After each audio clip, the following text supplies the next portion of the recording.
Now, I had a little bit of training in this, fortunately. Let me just peel back. I don't know, I think Pallavi shared, in 2007, I had come to India on a Fulbright to study Indian medicine. When I had finished up, I was actually appointed as the first outstanding scientist technologist of Indian origin for an organization called CSIR, which was attempting to do innovation, which, frankly, Godrej here is doing 1,000 times better. But the opportunity with CSIR, if you know, was set up to actually spur Indian innovation by Nehru in the 1970s, which was actually to create technology that would help the Indian masses. But over the 70 years, CSIR, which, by the way, the President of India presides over, had devolved into an organization which was creating patents, many of them sort of useless, and papers. So the opportunity was I was asked to become the head of innovation for CSIR and additional secretary in the Indian government, beautiful bungalow in Delhi. My father-in-law at the time said, you'd be stupid not to take it, so I took the job. Within 3 months, 3 to 6 months, I wrote a paper which talked about how to do innovation, but as a scrappy entrepreneur. Very similar to, I think, the way you guys are pursuing it, where you come up with an idea, you get a customer. Any entrepreneur knows ideas don't mean anything unless you have a customer, because now there's a big word called co-creation, which is cool, but entrepreneurs always have to do this. So you got funded about 50K to do that co-creative piece. If you found more customers, you got another 250, and then you wrote your business plan. We all know that business plans are frankly useless, except for the consultant who makes money writing the business plan. Right? A real business plan really emerges from getting a customer. What I found out in the midst of doing this was the organization really didn't want to do innovation. There were many smart people. I went across and visited about 1,500 scientists across 37 labs, really super smart people. The infrastructure was always feudal, right? Feudal lords running these labs, and many of the lab directors were frankly jealous of their subordinates. Very different than what I had faced as a 14-year-old boy working for Michelson. Michelson, 30 to 40, 50 years older, but they encouraged me. There wasn't this sort of hierarchy. So the net of it was this: I wrote out a report. After about 6 months, I realized I had just been brought in as the MIT guy as sort of the icing, just to say there's innovation. And if you're a serious entrepreneur, you don't waste time, you don't care about positions. I wrote this report, it got released to the press, and this is what happened. Okay? So I was fired. My email was shut down under death threats. A bunch of articles came out in the New York Times. On, what was it? November 20, 2009, Star News wanted me to do a special, and I was told if you did this interview, you'd be thrown in jail. And I remember looking at this situation saying, should I do this or not? Because I was deeply committed to innovation. I knew if I didn't say anything, who would? And I thought about my grandparents, these poor people who had nothing. And so I did the interview. Shortly thereafter, I was told I would be arrested. So I went up to the Nepal border, all true, by the way. Sounds like a movie, right? Crossed the Nepal border, went to Kathmandu, Qatar, and then came home. When I got home, the editor of Nature, everyone know Nature? Nature is probably the most eminent science magazine in the world. They had been observing CSIR for years. Why was no innovations coming out of it? So they asked me to write a commentary. So I wrote this article which says, Innovation Demands Freedom. And it talks about the fact that you cannot have innovation unless you have an environment of transparency, openness. It can't be in a feudal environment. What happened in 1947 was we did have a transfer of power. We never eliminated some of the feudal back end. That's why I say companies like Godrej are really doing revolutionary work, because you guys are breaking down those barriers.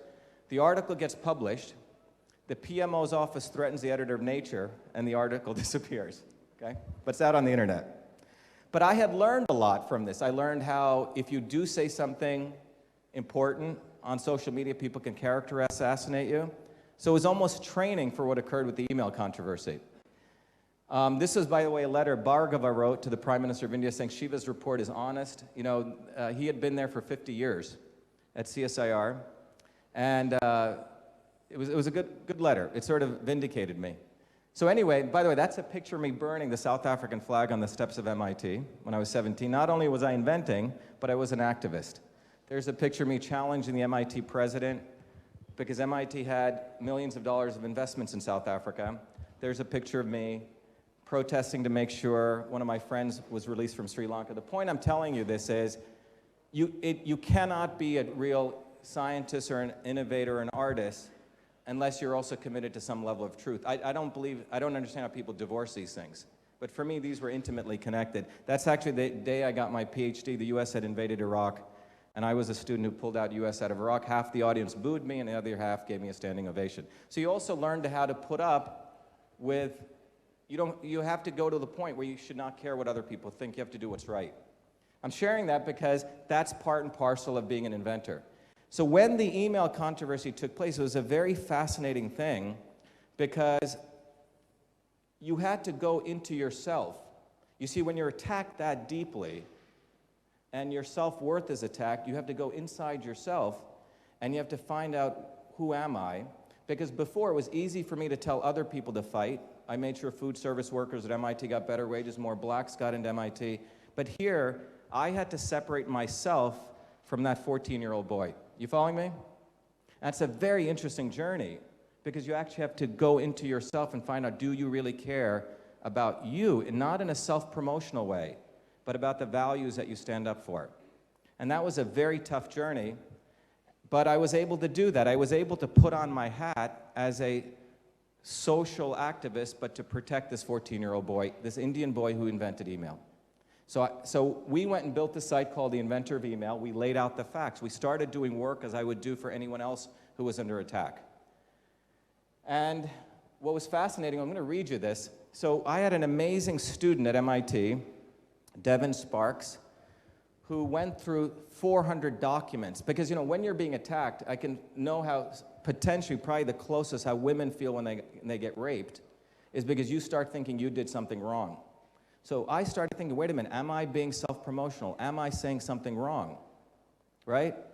One of my students found this amazing article. Remember, this guy, David Crocker, was part of Raytheon, the Raytheon gang. He was writing all this stuff.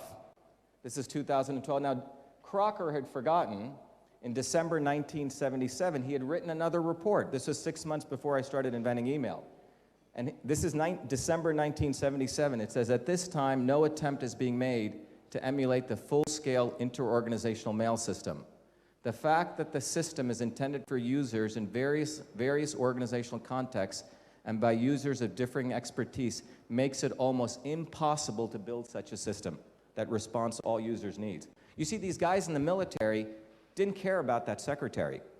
They weren't solving a civilian problem. In fact, they had discounted the fact that that woman could ever use a computer. To them, it was impossible. But Crocker had forgotten he wrote this. When we put this out, he got very scared. Chomsky, everyone know Noam Chomsky? Heard of Noam Chomsky? Chomsky's probably the modern Socrates of our era. He's a professor emeritus at MIT. He's written, he's a great linguist. So Chomsky came out and he said, look, the facts are indisputable. And Chomsky has a lot of weight on who invented email.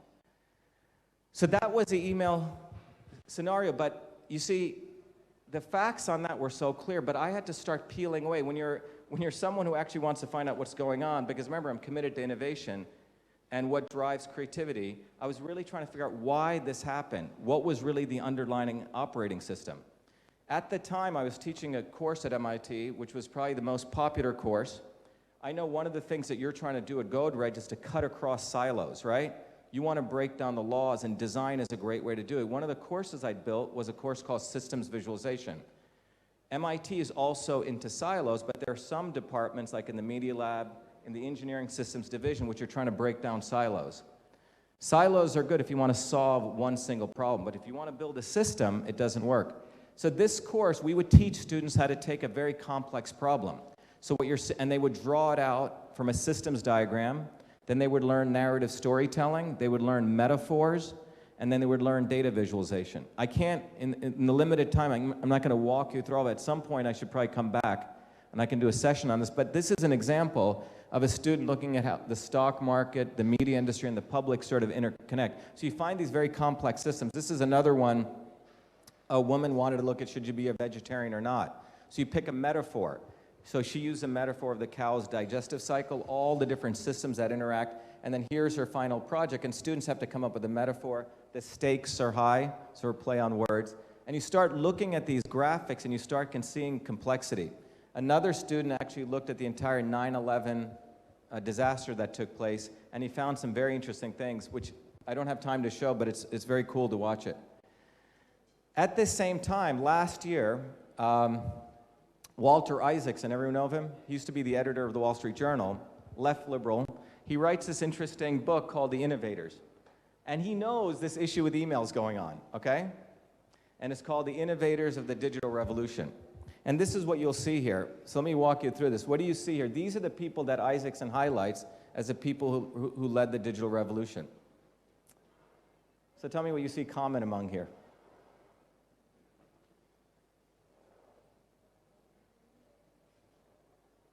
You see the common pattern?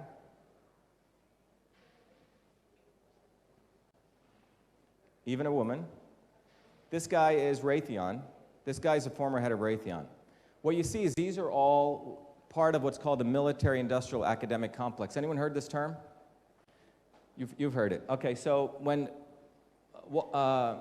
Eisenhower, who was a president of the United States, was exiting office, he gave a very, very famous speech, and he warned the world and America that the most dangerous thing to progress and innovation would be the military-industrial academic complex. This triangle, which is made up of the military, the Pentagon, big universities, and big industry. And he said that this triangle lives for its own existence in terms of taking tax dollars and trying to essentially justify war, the war machine. And if you look at all these people, they're part of that triangle. But that's me, by the way, when I was 13, 14, but that kid cannot be part of that triangle. So when you look at the underlying operating system, there's been a narrative that the Western world is built to a large extent, saying that great innovations actually come out of war. That you must go kill people, and that's a driving force for great innovations. And by the way, you should be happy because you just got that scratch-resistant sun visor, and you got GPS, and you got Velcro. So this is the argument that's made. And that narrative drives most of innovation.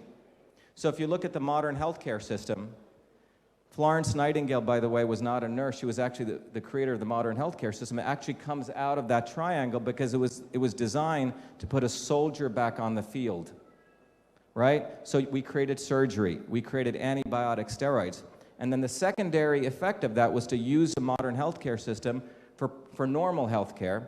And the tertiary part of that was to put down any other type of healthcare system. And I don't mean this as a conspiracy theory. This is just the way that process of innovation works. You take the entire process of the Haber process that was created for trinitrotoluene, explosives.